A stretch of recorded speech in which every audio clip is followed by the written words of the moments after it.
আপনারা সবাই জানেন দিনের পথে লাগিয়েছে যুব সমাজ গরিবের বন্ধু, অসহায়ের বন্ধু। গরিব অসহায়ের পাশে মানুষের পাশে দাঁড়া।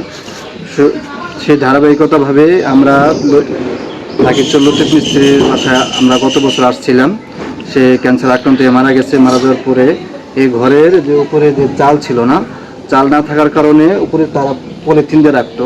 তো যে বাংলাদেশ যে বৃষ্টি দেশে থাকতে পারতো না। সো এবারে যে এখন যে মহিলা আছে আমাদের সাথে যোগাযোগ করার পরে আমরা তাদের বাসায় আসে দেখি যে অবস্থা খুবই ভয়াবহ। সেই ভয়াবহ প্রেক্ষিতে আমরা চিন্তা করি তার একটা চাল দেওয়ার জন্য।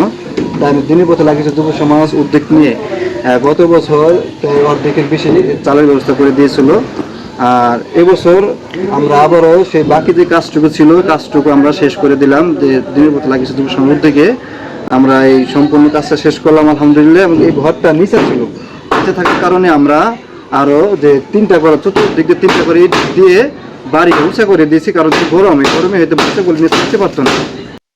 লাখিচর যুব সমাজ শুধু লতিফ মিস্ত্রি ঘরই নয়, আমাদের এর আগে ব্যবসা প্রতিষ্ঠান, অসুস্থ রোগীকে সাহায্য, কবরস্থান পরিষ্কার, যার বস্ত্র নাই বস্ত্রদান, এই সকল সামাজিক উন্নয়নমূলক যে কাজগুলি আছে দিনের পথে লাখিচর যুব সমাজ সর্বদাই তার হাত বাড়িয়ে দেয়।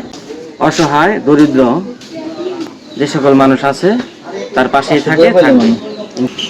আমার আগে যে আমার এক বাইশটা আর ভাই ছোট ভাই বলে গেল যে আমরা যে উন্নয়নমূলক যে কাজগুলি করি, এই যে ফান্ডটা, এই অর্থটা কই থেকে আসে আপনারা সবাই জানতে চান। আর আপনারা জানেনও আমাদের প্রথম ফান্ডটা আসে আমাকে লাখিচর দিনের পথে লাখিচর যুব সমাজের এই উদ্যোগ নেই আমরা। আর ফান্ডটা প্রথম আসে প্রবাসী থেকে আমাদের এই ফান্ডটা বেশি আসে। আর এলাকার যত ময়মুরব্বী আছে তারা আমাদের অনেক ভালোবাসে, তারা সহযোগিতা করে, তারা আমাদের পাশে থাকে। এই কাজটা আমরা এই জন্য আগে নিয়ে যেতে পারতেছি, সংগঠন থেকে আমরা করতে পারতেছি। তারা যদি আমাদের পাশে না থাকতো তাহলে আমাদের ধারায় এই কাজ করার কোনো মতেই সম্ভব আসলে না।